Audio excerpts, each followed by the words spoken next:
Selain fokus round 4, ada misi menuju Piala Dunia. Sejatinya Timnas Indonesia masih ada FIFA Matchday September yang akan menjadi tantangan awal.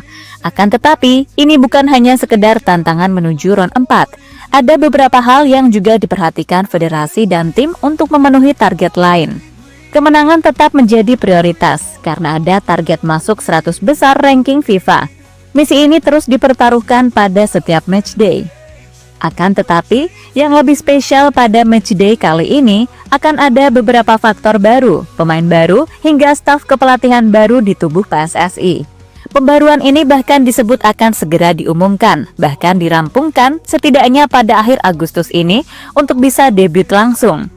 Namun yang dikhawatirkan, bisa saja ini juga menjadi ajang tim rival untuk mengintip sejumlah persiapan Timnas Indonesia sebelum round keempat. Lantas apa yang akan dilakukan PSSI dan tim kepelatihan? Let's go, kita bahas satu persatu dan lebih dalam lagi.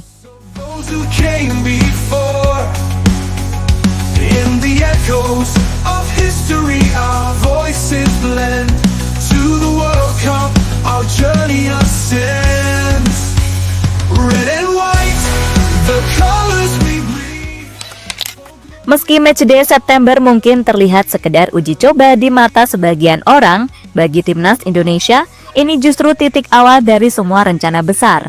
Banyak orang mengira kalau momen krusial Timnas itu baru ada di laga resmi saja. Padahal, justru di FIFA Matchday inilah blueprint permainan diuji, chemistry dibentuk, dan mental pemain dipanaskan sebelum masuk ke laga-laga yang benar-benar menentukan. Sayangnya, kabar itu kemungkinan besar akan tampil tanpa beberapa pemain inti, termasuk oleh Romeni yang sedang berkutat dengan cedera. Kehilangan ini jelas bikin sedikit tanda tanya, apakah ritme serangan dan pressing kita akan tetap sama agresifnya atau harus diatur ulang? Tapi ingat, dari sinilah semuanya dimulai, dan lawan yang dihadapi bukan tim yang bisa dianggap enteng. Di September nanti, Garuda akan menjamu Kuwait dan Lebanon. Dua nama ini mungkin jarang masuk sorotan publik sepak bola Indonesia. Tapi jangan salah, kualitas mereka justru sangat relevan untuk mempersiapkan diri menghadapi lawan-lawan di round keempat. Kenapa? Karena semua musuh kita di babak keempat kualifikasi nanti berasal dari kawasan Timur Tengah, ya kan? Jadi melawan Kuwait dan Lebanon itu ibarat latihan langsung di medan perang, dengan lawan yang punya gaya bermain mirip, yang secara kualitas mungkin di bawahnya Irak dan Saudi. Namun secara pemeranan di atas lapangan, sama-sama mengandalkan rapat di lini tengah, pressing keras, dan serangan cepat yang menusuk.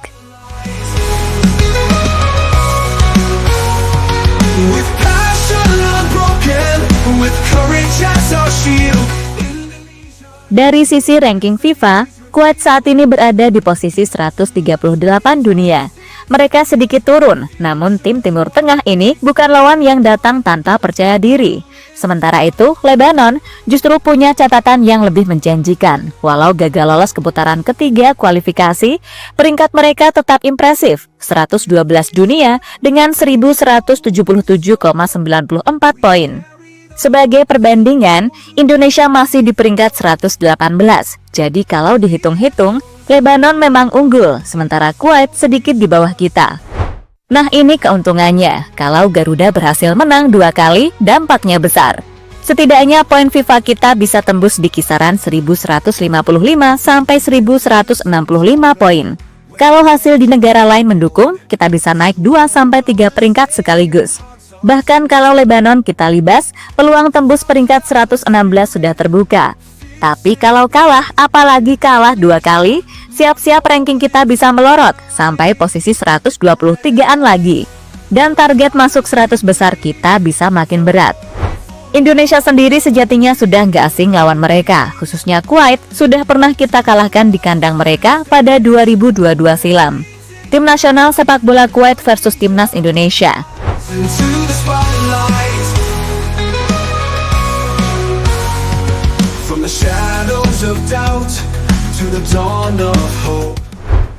Mungkin banyak yang menyepelekan ranking FIFA, seolah itu cuma angka, padahal ranking ini punya efek domino luar biasa. Pertama, ranking menentukan pot seeding di turnamen internasional. Semakin tinggi ranking, semakin besar pula peluang kita terhindar dari grup maut. Kedua, ranking jadi modal tawar-menawar saat mencari lawan uji coba. Lawan-lawan besar biasanya mau main kalau poin kita cukup tinggi, supaya mereka nggak rugi ranking kalau kalah. Contoh gampangnya, waktu Jepang melawan Turki atau Kroasia, mereka nggak khawatir soal ranking karena lawannya sama-sama tinggi. Kalau mereka lawan tim jauh di bawah, resikonya kalah poin besar, kalau kalah atau imbang. Nah, Indonesia kalau mau undang tim Eropa atau Amerika Latin, rankingnya harus naik dulu.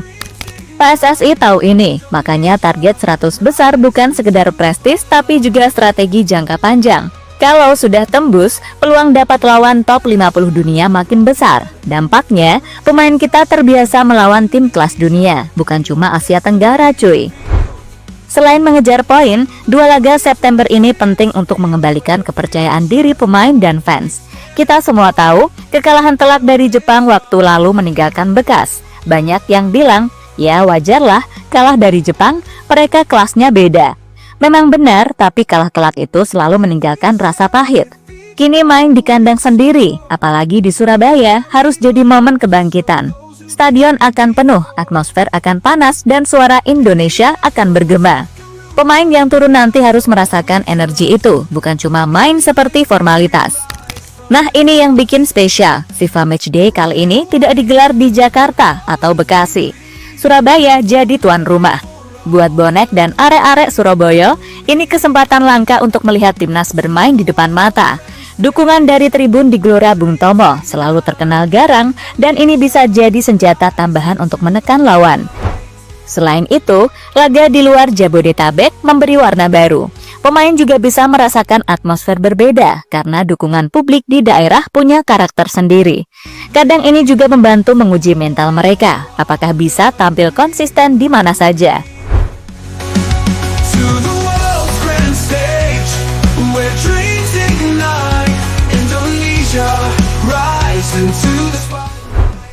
Sebelum matchday tiba, menariknya satu kabar penting lebih dulu mendarat. PSSI dilaporkan akan segera mengumumkan direktur teknik baru sebelum September.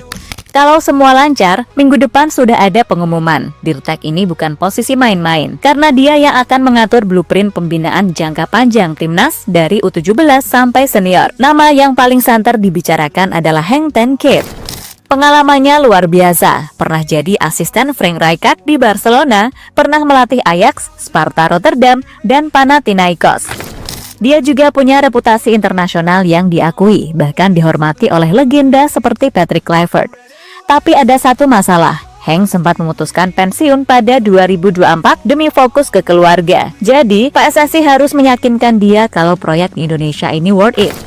Selain Henk, ada nama Fred Rutten, ex-pelatih PSV dan Schalke. Jos Luhukay, punya darah Indonesia dan pengalaman di Bundesliga, serta Pepin Lijnders, ex-asisten Jurgen Klopp di Liverpool.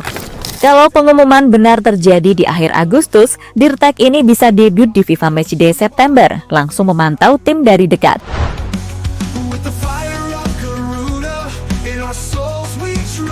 Selain Dirtek, PSSI juga tengah memproses 2 pemain keturunan berposisi striker. Di luar nama Mauro Zylstra, 2 nama ini diproyeksikan bisa langsung ikut FIFA Matchday. Bocorannya hampir pasti Miliano Jonathans dan Adrian Wibowo. Miliano, pemain muda yang di Belanda dikenal punya teknik halus dan kemampuan menembus kotak penalti dengan dribble cepat. Adrian, striker eksplosif yang dikenal punya naluri gol tinggi, bermain di level kompetitif Eropa bersama FC Utrecht. Kalau 2 pemain ini kemungkinan diumumkan pada akhir Agustus juga, Matchday September jadi ajang adaptasi pertama mereka. Tapi di sini ada dilema. Mainkan mereka penuh dan lawan-lawan round keempat bisa mengintip permainan mereka, atau simpan mereka dan fokus adaptasi saja, karena seperti yang kita ketahui, PSSI biasanya lebih suka kejutan, memperkenalkan pemain baru menjelang laga penting, dan lawan belum sempat menganalisis permainan pemain baru ini. Sebab, Arab Saudi dan Irak jelas tak akan melewatkan kesempatan memata-matai. Mereka bisa saja mengirim scout atau memantau video rekaman untuk menganalisis gaya main kedua striker ini. Makanya, ada kemungkinan keduanya hanya dimainkan sebagian, sekedar mencicipi atmosfer, merasakan suhu dan kelembaban Indonesia, serta membangun chemistry dengan rekan setim. Atau bisa jadi, dimainkan dalam kurun waktu tertentu saja sebagai pemain pengganti, yang bertujuan untuk saling mengenal.